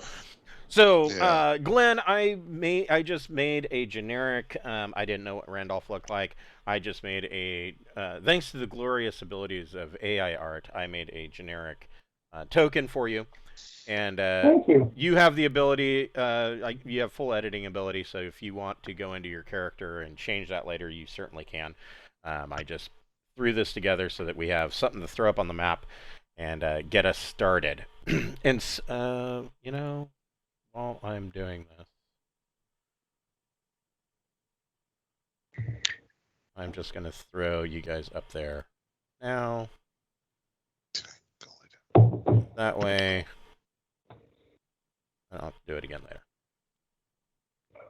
There we go.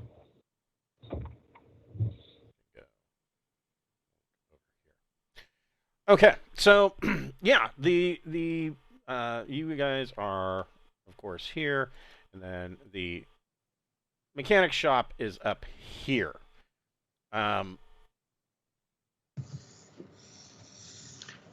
Everybody make a recon plus intellect check. Sarta, if you would like, you can make an electronic sensors plus intellect or education check.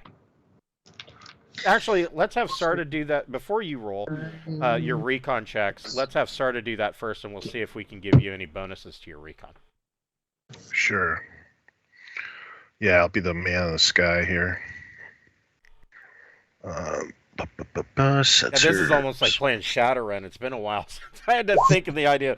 Okay, well, you got somebody hacking, another guy doing drones. Yeah. So I got a 10. Okay. So that'll give you all a +2 to your recon checks. Technically, it should be an 11. It should be an 11. That's not including my +1 for a +3 to your recon checks. Yep. And so +3. That looks like Jack got a 14. Whew. I have 17. 16. Yeah, you guys did really well. Okay. If somebody wanted to take my stunner, they're welcome to have borrowed it if they wanted to use the stunner on them, be non-lethal. I don't know if any of you brought non-lethal options. I'm going to cast Fireball non-lethally.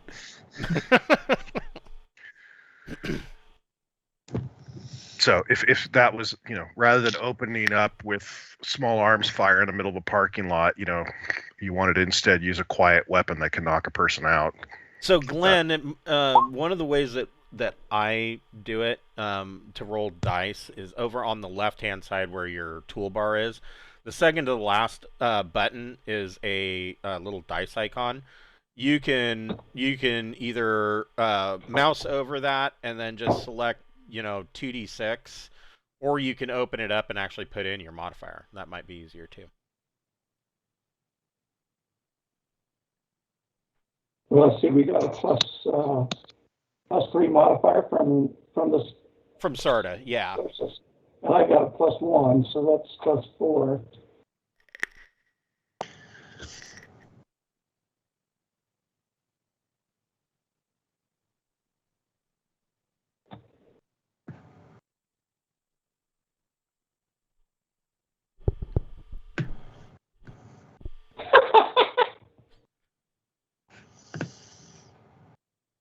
What'd you get? I need to roll 2D and get a +4, so I'm not getting anything back. You need to put 2d6. Yeah, slash putting roll 2d6 +4.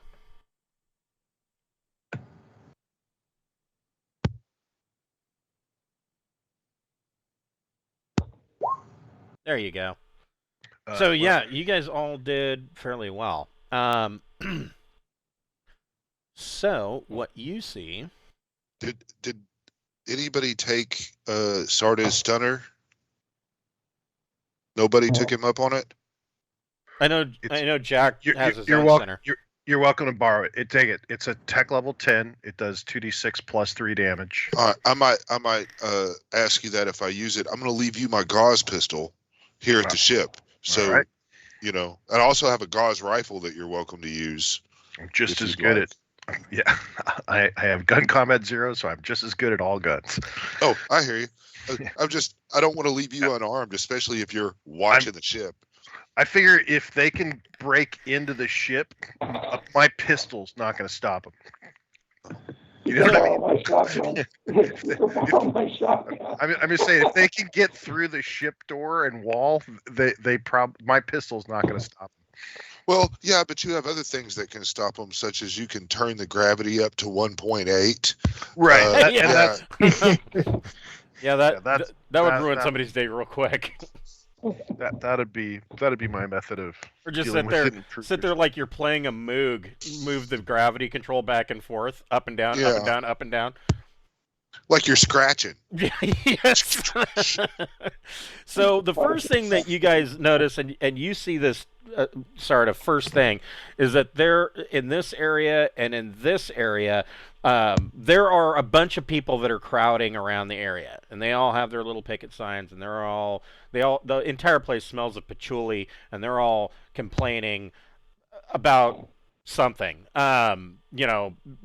Bad government, and it's so oppressive, and they are, nobody really knows what they're bitching about, but they're complaining about something.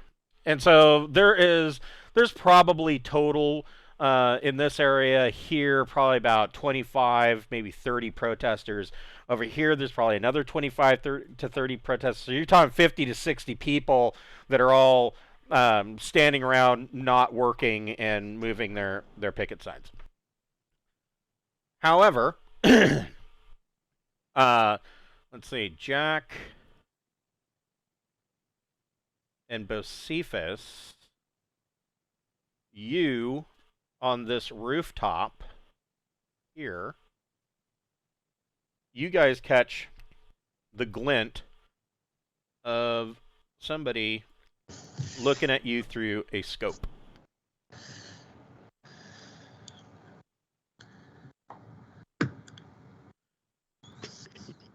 Glenn, Randolph, you see, actually,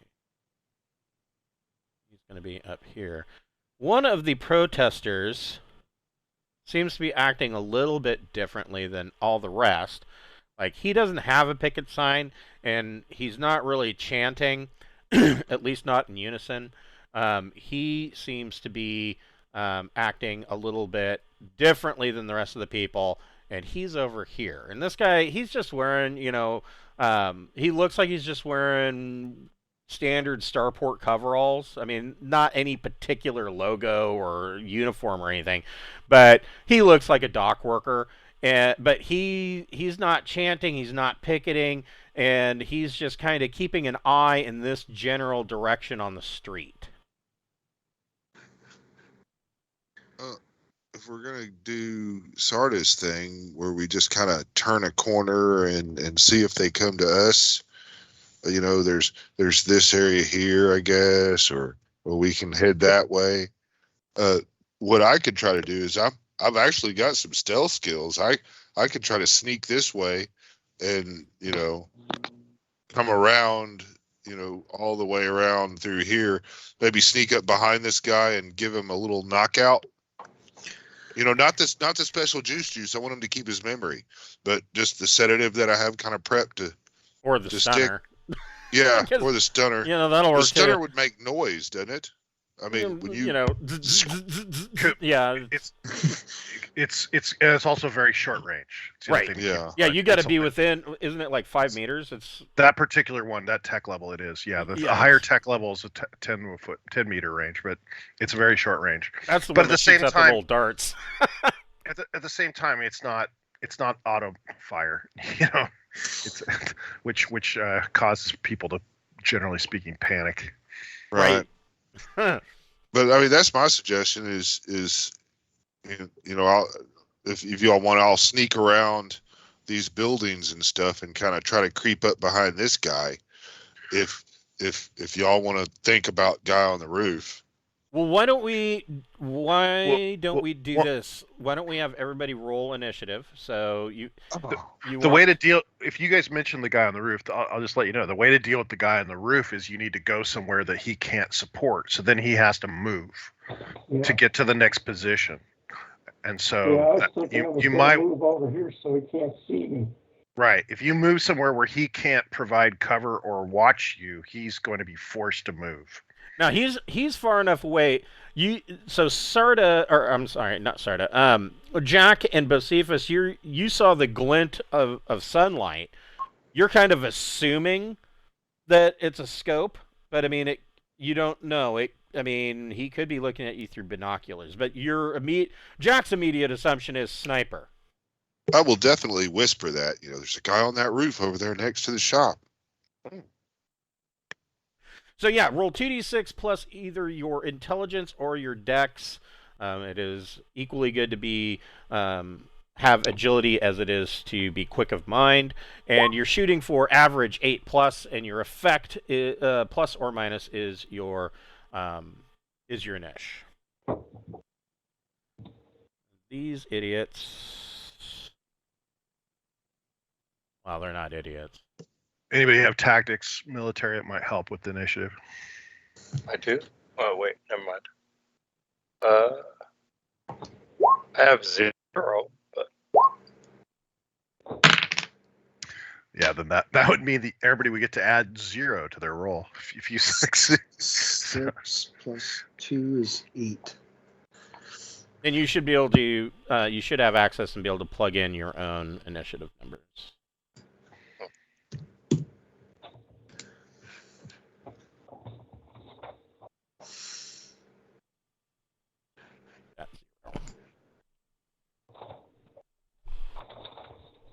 Good Lord, George, you got 8? That's with my +2 intelligence as well too. I get to use for initiative. So My God, that's wait, is it the number or the modifier? yeah. Did you roll 8? no, I rolled 6. Oh, okay. So you are at actually 0 Oh, because You do the math, you subtract 8. yeah, you're looking. so. You're looking to hit average 8+. So your effect of over or under 8 is what your initiative is. yeah, I'm 0. It's a very bizarre. It's a very strange way that they decided to do initiative. And the funny thing about Mongoose Traveler is that when you do starship combat, it's totally different. I don't know. It's very weird. It's just a -8 to whatever you're. I mean, it's -8 from what logic would dictate. Exactly. Yeah. Let's see here. So up here, got a lot of zeros.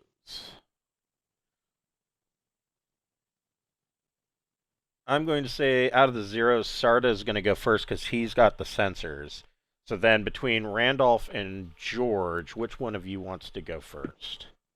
I'll go last. Okay. Actually, I'm totally fine going last. That's a good order right there for me. Okay. So, Mr. Operative on the roof. So if I'm going first, I'm going to use my psi clairvoyance to take a closer look at the guy on the roof. Well, actually, the guy on the roof Okay. gets to go first. Oh, no worries. He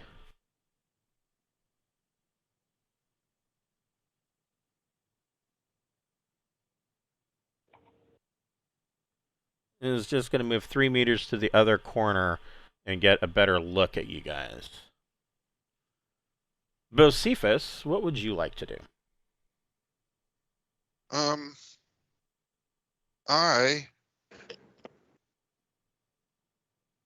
The quickest and easiest way to leave this guy's sight is to go kind of to the north. There's a lot of gaps and everything, and then that leaves us in the front of the thing. Would you guys prefer to sneak south or north when we break sight? Do you care? I don't care. Okay. No, I'm gonna follow everybody here. I don't really want to make a lot of noise. I've got my 2 auto pistols ready in their holsters, and that's really about it. So, Oh, you're gonna go John Woo, huh? well, that's kind of like I've been driving criminals around my entire life. I find it something exciting. So each one of these hexes should be 1.5 meters. In one minor action, you can move 6 meters. So if you use, instead of doing a significant action, if you use all 3 minor actions, that means 18 meters of total movement. And you can use a little tool to measure. Yeah, that's what I'm kind of doing. I'm going to move this first. Let's see. I'm going to go right over here, and I'll use all 3 of mine to kind of. There's 13.5 maybe. Well, that's 13. Yeah, so I'm going to move down there, and then I'm going to use the remainder of my movement to kind of. Yeah, you could right get in there. Yeah, you could get like right here. Right there. Yeah. Yeah, I'm gonna go there. Just kind of dip off to the side Okay. there, All and right. that'll be all three of my minor actions ending my turn. Okay. Jack, what would you like to do? I'm gonna dip with him here.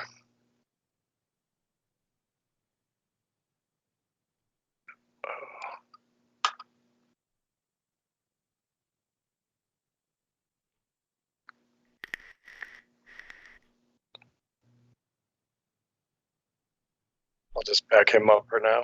Okay. All right. Sarta, you said you wanted to do some clairvoyance? Yeah, I want to do clairvoyance on the guy on the roof. Since they pointed out I want to try to figure out if he's whether it's a gun or a camera. It seems like when we saw him before, it was a camera that he had with a telephoto lens. Okay. Because if we start shooting him up with auto pistols and it turns out he's unarmed, that could look pretty bad. So knowing ahead of time whether or not he's got a rifle or just light him up. So let's see here. Clairvoyance. Let's see here. I'm trying to look and see. It's within 50,000 kilometers or something. Which one are you looking at? Oh, you're the one on the roof. No, I mean, which power are you looking at? Just clairvoyance. Okay, I got you. Okay. Yeah, go ahead and make a difficulty 8. Yeah, go ahead and make a clairvoyance check. Clairvoyance plus psi. Yep. So that would be a 12. Yeah, that. So this guy up on the roof, it is not a sniper rifle. He is using a spotting scope. And he doesn't appear to be armed at all. Okay.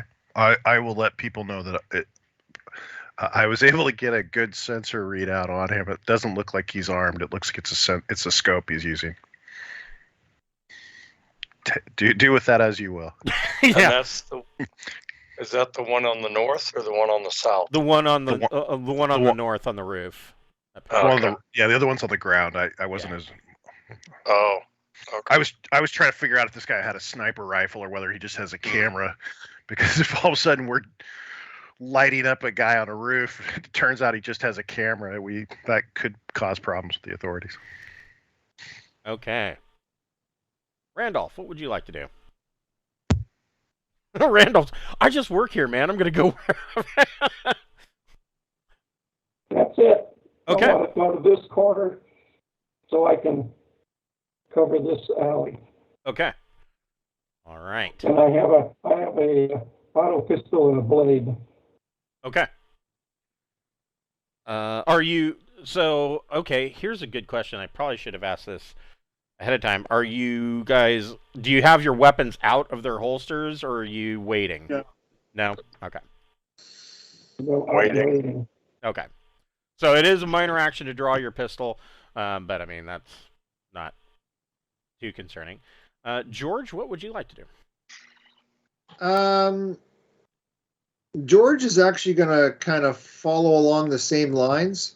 So he's going to zip down here, and we're going to catch everybody around the corner, I think. Okay. This guy.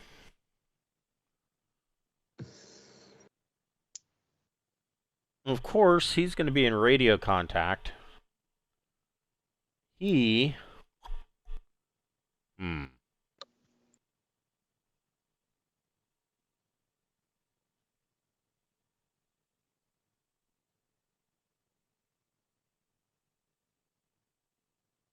just going to kind of meander over here.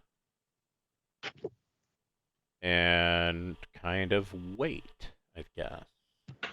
Could move 12 more meters, but I don't. No, I think we're good. Intelligence Lookout is irritated because he doesn't have a line of sight on anybody.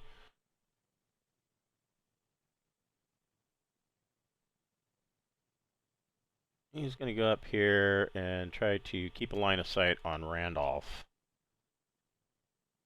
Bocephus, what would you like to do?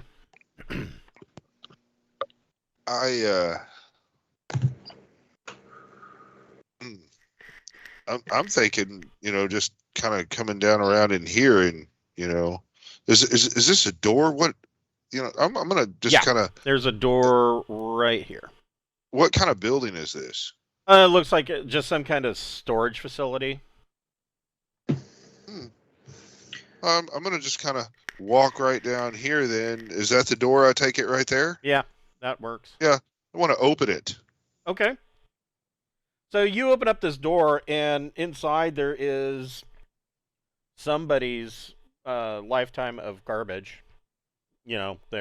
Somebody moved. There's furniture, and there's a dartboard, and a hat rack, and some 20-year-old clothing, and. So I guess I got another minor action left. Yeah. Yeah, I'm gonna go ahead and just kind of step on in and around the corner here. Okay. And there. Okay. Jack. That'll end my turn. What would Jack like to do? I'm just gonna move out here. I'm not sure how far it is. 12 squares, is that right? 12 hexes? That's a really good question. I'm not very fast with the ruler. Sorry. Anyway. Yeah, I think 12 is right.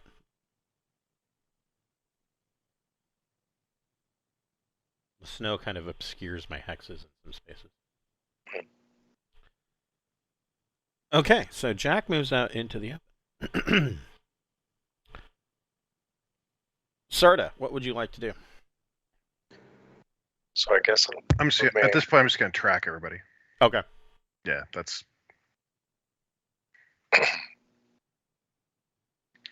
Need some drones. Right? Yeah. That would help.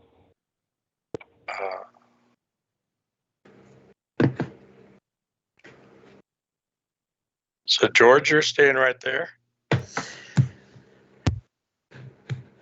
I will kind of move up to.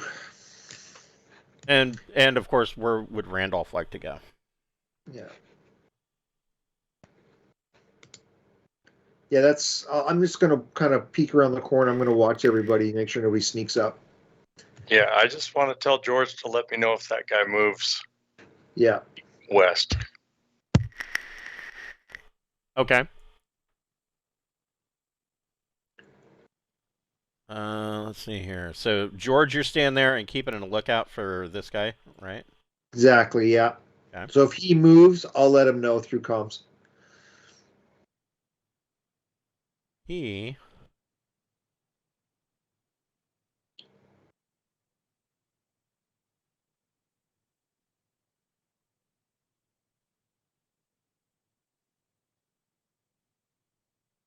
just moves to there.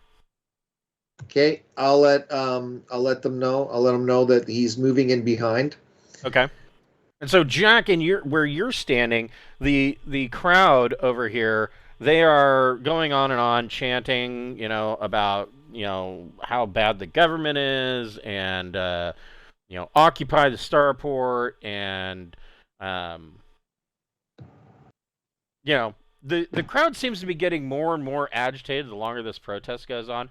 And you can also see that coming from up here at the west end, you see that there are some Acadie police forces moving in, and they've got riot shields and stun batons, and they look like they're ready to beat some protesting hippies. Is what they look like they're ready to do. Yeah. They've had enough of their crap, and they're like, just go ahead and do something, so that give us a reason, kind of thing. This guy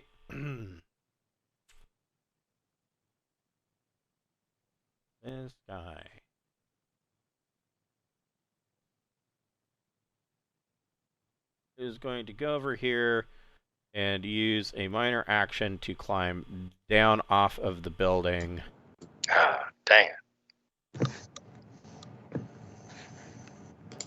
And his last minor action. I'll alert folks to the fact that he's on the move. I'll put him right there. Okay.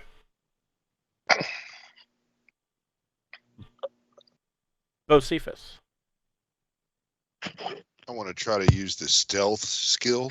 Okay. And, So that means stealth plus dex. all right.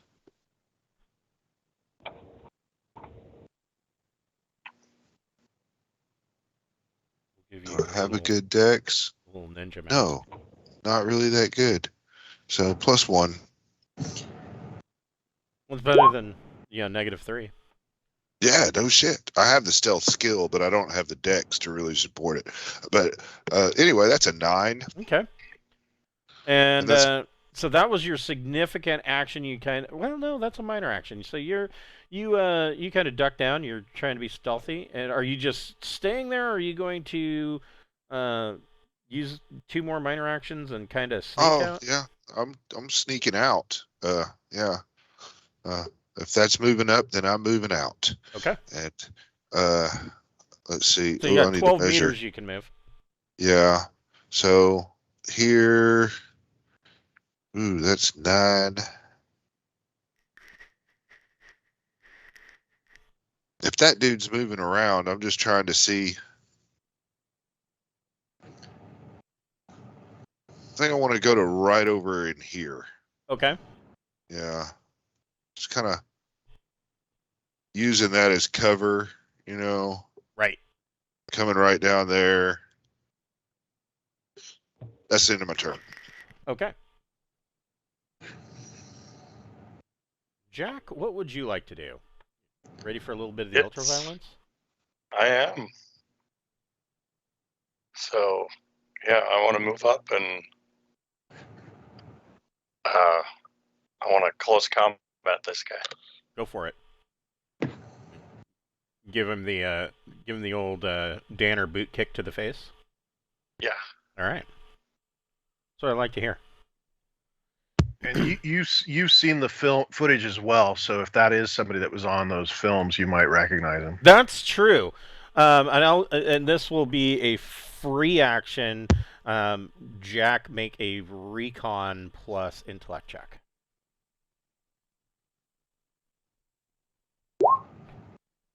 Okay, so this is one of the guys that was in the ship. All right. Sucks to be him. So yeah, go ahead and make a melee plus. Since this is melee, so it's melee plus your choice, either strength or dex. What kind of firearm is he using? A pistol or a long arm? He's unarmed. Oh, well, shit. And so, what'd you say? Melee plus a melee unarmed or just melee plus strength or dex, your choice. Okay.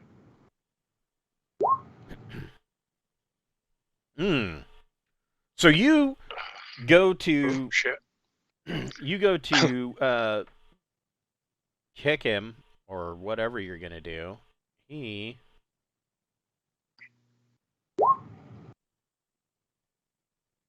parries, and I mean you would have missed anyways, but he just knocks your boot out of the way and immediately drops into a like Krav Maga style combat crouch. Sarta, you can see that Jack has moved in and has entered aggressive negotiations.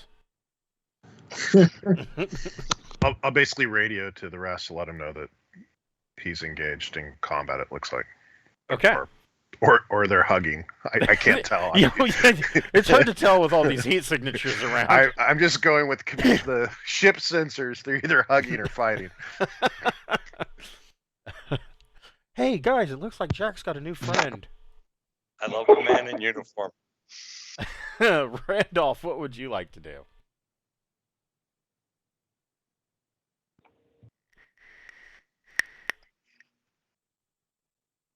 say 12. 1, 2.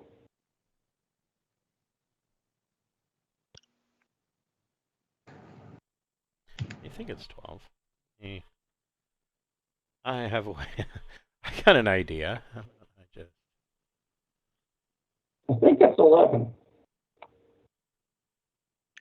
Yeah, it's 12. You are correct. Okay. My brain That's my didn't want to math. That's my move. Okay.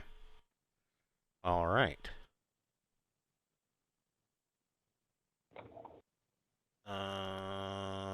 George, what would you like to do? Well, I think I'm in range here, and this is one of the guys that was following us. That I can 2, 3, or 5. Can I cold cock him from behind with the butt of my shotgun? Sure.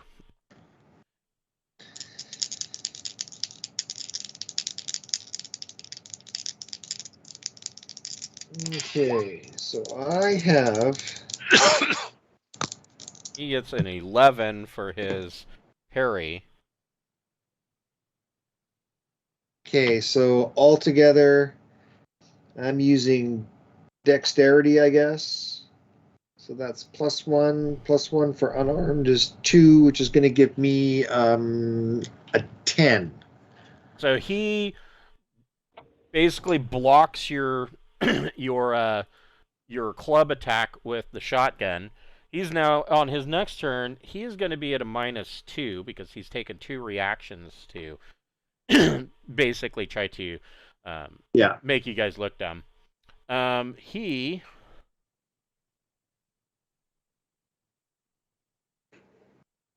well, you have a shotgun, so you're clearly the bigger threat.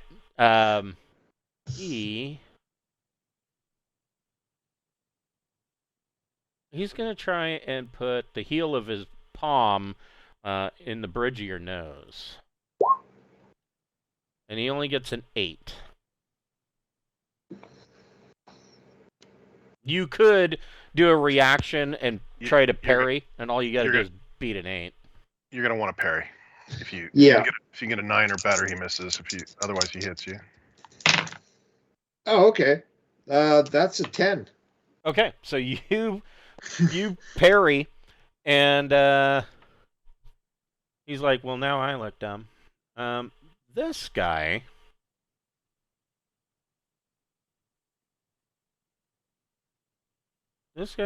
does something unexpected.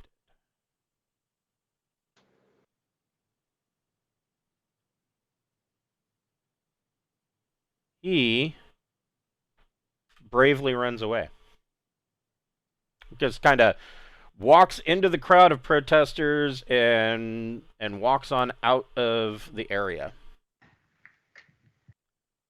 Bocephus. This is where I wish I had that drone. Right? Yeah. Let's see. I can move to right there, and with a minor action, pull out the stunner. Yeah. And fire it. Well, no, moving there would be a minor action. Oh, that's right. Yeah. You could use another minor action to pull out the stunner, but then you only have a minor action left, not a significant action. So. Right. You could aim. You could aim. Yeah. And so to use I'm going to go to right there. So I'm just going to back up one because I'm still kind of just wanting to blend in with the crowd a little bit, or just trying to stay out of his line of sight and kind of maintain my stealthy, stuff. Right. With your 8 for stealth. No, 9. You got a 9 for stealth. That's right. Yeah. Well, I'm trying to avoid his eyes. I'm thinking he's got a guy with a gun there. He's probably studying that guy. He's engaged. Yeah, there's a pretty nifty little John Wick scenario going on up here. Yeah. Not so much. No, I got the shotgun. I kept the auto pistols in their holsters. I'm using the shotgun as a baton. Right. Yeah. Yes. Yeah. So I'm just gonna go ahead and pull out. If I pull out my stunner, I'm thinking that might make it easier for him to spot me, I'm going to go ahead and pull out my sedative. Okay. Yeah, and so that will be what I do. The next turn, I'm going to go up, and hopefully you'll let me use my medic skill to stab him with my sedative. And that is a lot better than my stun ability with a stunner. Okay. But if you won't let me do that, I'll roll whatever you want. No, that's fine. You can pull out you said you were talking about having your sedative. I would assume that you probably have a capped syringe in your pocket ready to go. Yeah, I'm going to go ahead and pop the cap off of that, and so that my next turn, my intention is to sedate him, and then hopefully we can move him in this little area here, and let the police action do what it's going to do. Well, yeah. I mean, or you can question him beforehand. You can do however you want to deal with it. But Jack, what would you like to do?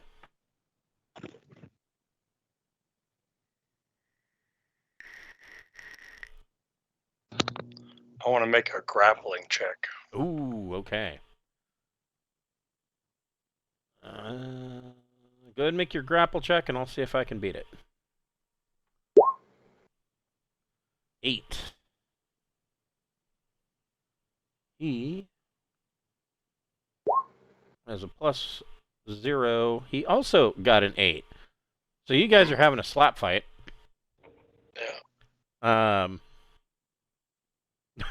The worst WWF I've ever watched. Is that a success then? Because an 8's what's needed, and if he didn't get anything to reduce it, a grapple check is it's an opposed check. An opposed check. Oh, oppose.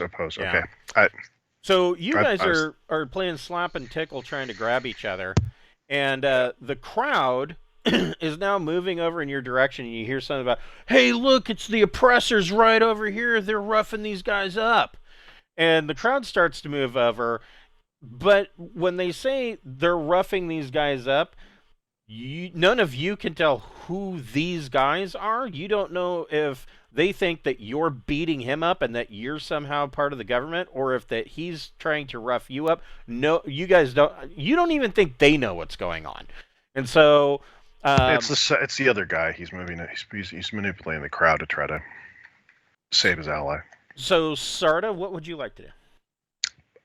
I'm just going to continue to watch this fight. Okay. I'm on a ship. I can't do much. I'm going on to the local Craigslist, placing bets. Ow! I'll make sure nobody's trying to sneak up on the ship. Posting on Space TikTok. Hey, look at these idiots. Randolph, what would you like to do? God, you guys kind of got this guy surrounded. It's not going to work out well for him. And can I melee with my blade? You can just flat out stab him. That's going to ruin his day. I'm just, trying to get his attention. That's going to sting. So it would be melee blade plus your choice, either dex or strength. Strength. And you want to get an 8 or higher. And I think he is probably going to try and parry. And so he got a 10. So you need to get a 10 or better. This is going to be tough. Let me double check that. Hold on. Maybe I'm doing this wrong. Combat.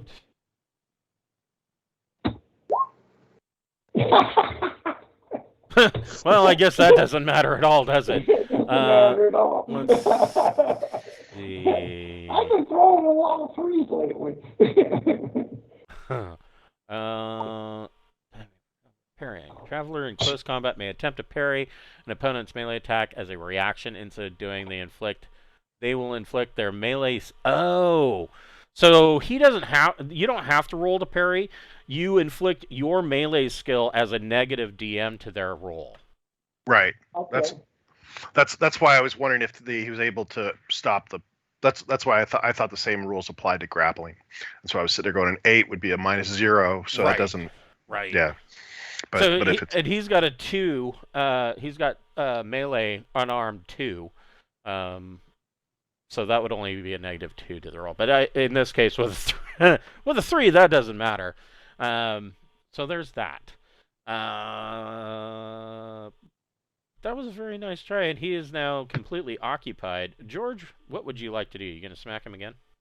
Yeah, I'm gonna smack him again. I'm trying to knock him out, right? Like I don't want to. Yeah. I mean, as it is, we've got a Ooh. crowd watching him get stabbed and We're attempted to be with a stabbed. Shotgun. Right? Yeah. 10, 11. The 2 people with stunners are engaging in 13. melee. Yeah, you got a 13? I got a 13. I rolled a 6 and a 4, plus I have an unarmed 1 and a dexterity of 2. So Or dexterity 1 too. So What is no, sorry, 13. What is your strength modifier? I don't have a strength modifier. I was using dex. Okay, so I'm just wondering because that gets added to your damage, and this counts as a club, so it is a +5 total damage, 2d +5 for damage. And this guy is going to eat a lot of shit. Oh, well, look at that. That's another 10. So that's 15. Holy shit. Okay. Please don't make me kill him. I just want to knock him out. I'm trying to be non-lethal. Yeah, you can be non-lethal. I mean, he's not going to have any teeth left, but... He doesn't need teeth to talk. Oh, my jaw. Let's see here. I got to do some math on this.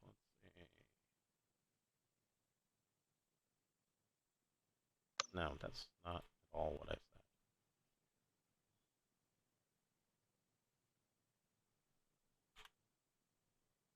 He is unconscious. You bash him in the face. Wow, that's the wrong one. We'll say that. He gets the dopey face. He is out. And the crowd is like, hey, man, that's oppressive. And they're kind of going ape shit. And there's now like 30 people around you. Can I just say he's a government spy? I'll just blurt it out. I have no persuade, no nothing. I'm just going to blurt it out and hope that makes an impression. Okay. Oh boy. So you blurt out that he's a government agent, and the crowd just kind of the rabble rousers are all like murmuring amongst themselves. Wait, man, like he's the oppressor? Oh, we had it all wrong, man. You're one of the good ones. Down to the oppressors. And they start to try to lift him up. They're trying to lift up this unconscious guy. They're gonna like kind of crowd surf him and dump him in a dumpster somewhere. And we're just gonna we'll kind of maybe, I don't know, someone kind of crowd surf with him. So when he gets to that dumpster that we're there, we'll take him out and take him back to the ship for interrogation. Okay. So yeah, the crowd, they literally take this guy who is now missing most of his teeth, and that's what they do. They throw him in a dumpster and shut the lid, but they can't find the lock. And watch for his ally. He possibly was manipulating that crowd.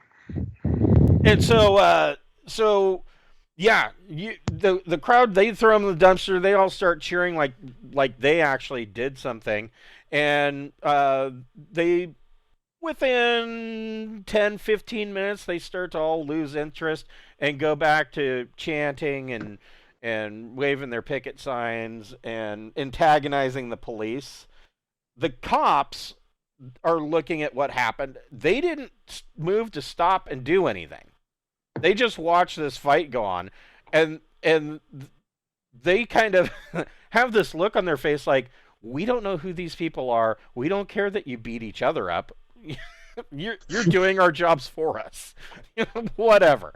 And so I'm gonna go down and grab the air car and drive over to meet them. Okay, so you guys extricate this poor bastard from the dumpster, and Sarta pulls up.